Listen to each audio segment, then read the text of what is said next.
لكن تعرف لو كابتن شوبير كلف خاطره وسأل اوفا الكرة فين كان هيقول له مخبيها في ظهره. انت؟ اقسم بالله ما انا. واكيد مش انا. ووقتها قابلني لو سمحولك تقف على مدفع رمضان. مساء الفل عليكم. عزيزي الزملكاوي، انتبه من فضلك، احتفالات الزمالك فيها سم قاتل. ايه ده؟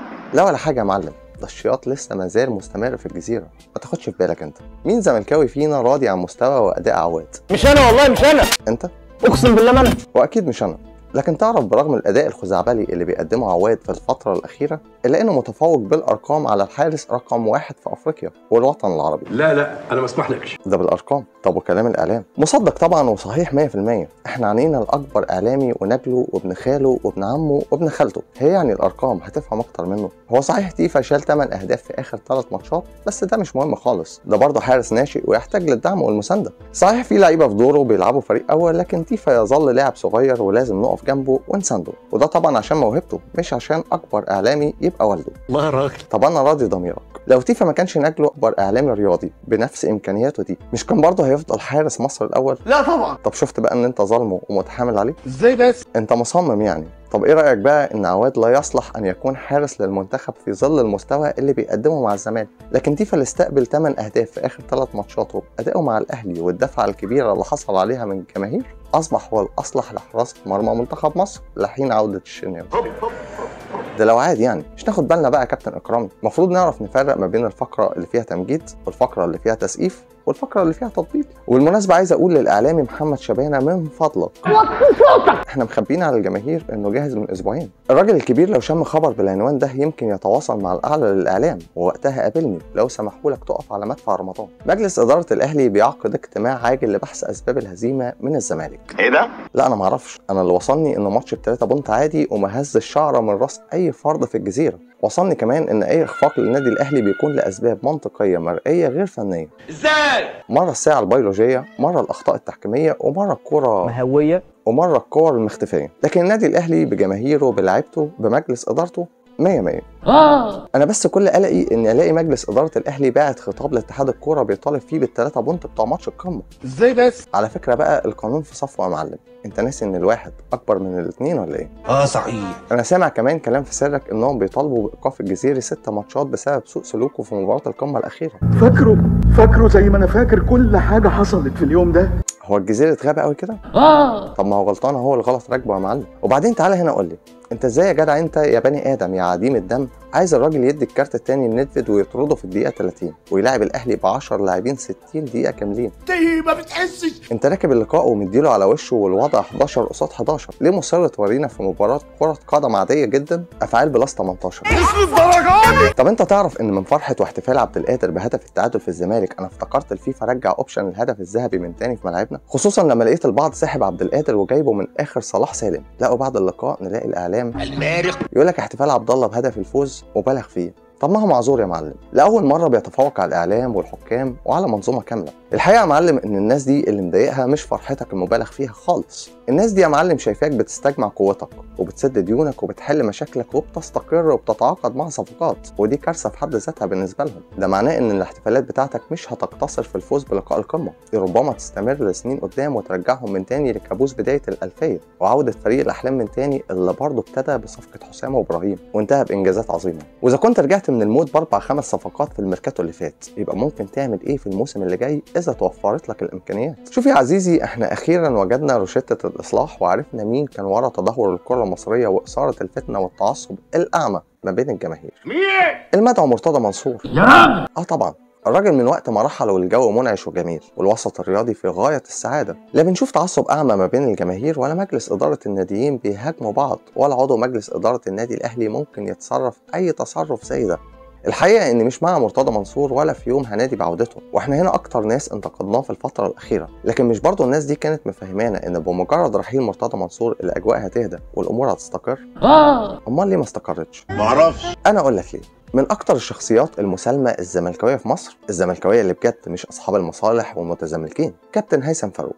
مفيش اتنين ممكن يختلفوا على هيثم فاروق من حيث الاخلاق ومن حيث الانتماء للزمالك. عارف لو قمنا الصبح لقينا هيثم فاروق هو رئيس نادي الزمالك، اقسم لك هتلاقي هيثم فاروق بقى من امبابه وبيبخ نار ولسانه بقى اطول من لسان المستشار، وده لان المشكله مش في الشخص اللي قاعد على كرسي رئاسه نادي الزمالك، المشكله ان الناس اللي بتتعامل معاه اتعودت تاخد كل حاجه وما تخسرش ولا حاجه، ومجرد اجتهادك او سعيك لحصد الالقاب وتوقيعك لعقود رعايه بارقام كبيره ده بالنسبه لهم ازمه وحق غير مشروع بالنسبه لك. وهي دي المشكله تحديدا، الناس دي عايزه تتعامل مع الشخص اللي قاد سفينه الزمالك في ال10 سنين العجاف، هم وناديهم ياخدوا البطولات وانت تسقف لهم على المنصات. اسخف واقعه في تاريخ الكره المصريه يا عزيزي هو المشهد المؤلم المؤسف المحزن اللي هتشوفه ده. احنا طبعا هنمشيها المشهد ده، لكن كلنا طبعا عارفين كابتن شوبير يقصد ايه. ايوه طبعا فاهمين. انا عايز اقول لك ان المشهد ده ما بيحصلش في الدورات الرمضانيه اللي بتتنظم في مصر. مش عارف امتى هيختفي المشهد المسيء ده من ملاعبنا، وامتى هيهمنا شكلنا قصاد العالم العربي. دي فضيحه بكل ما تحمله الكلمه من معنى، حتى وان كانت بتحصل ومحدش بيتكلم عنها قبل كده.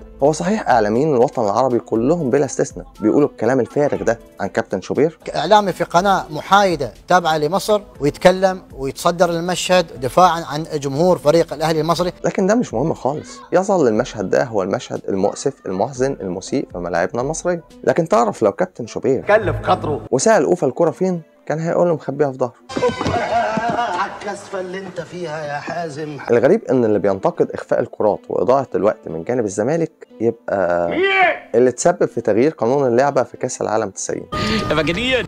ابشر يا عزيزي مقدم المحتوى الرياضي على السوشيال ميديا، جاي النهارده وجايب لك روشته النجاح واقوى سلاح هيخلي قناتك تنفجر بالمشاهدات وبعدها تتنقل لمرحله تانية ويكون لك برنامج في الفضائيات وتتصارع على ضمك القنوات. ازاي؟ شوف يا عزيزي حضرتك الموضوع بسيط جدا زي ما قال كده كابتن اسلام، وايا كان انتمائك الموضوع متاح للجميع، لكن يفضل انك تكون كنت زملكاوي، ده هيكون افضل بكتير وهتلتف حواليك الجماهير وهيهتف لك الصغير والكبير. انت بتتكلم جد؟ طبعا يا معلم، امال جاي اسرح بيك؟ الطريقه مضمونه ومتجربه، ومش بس لو كنت زملكاوي، ده حتى لو كنت دايس على وشوش جماهير النادي المنافس نفر ما يهمكش من ده كله. كل اللي عليك انك تخرج في البدايه وترمي كلمتين في بوستين تهاجم بيهم كابتن تيم الزمالك شيكابالا. هيهاجمك بعض جماهير الزمالك في البدايه، ما يهمكش، وتاكد دلوقتي ان العين بقت عليك.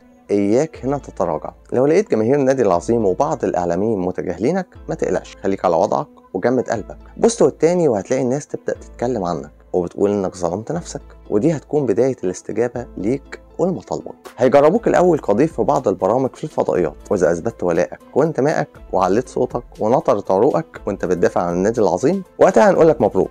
انت ابتديت فتره جديده في حياتك، واستمرارك في مهاجمه لاعبي الزمالك هو اللي هيحدد استمرارك في مكانك وهيعلي من شأنك. انت النهارده اصبحت في مكانه كبيره، وانت بقى وشطارتك يا بطفير. بس اقول لك بصراحه كده من غير مكياج، ظرفها لك صح صلاح سليمان.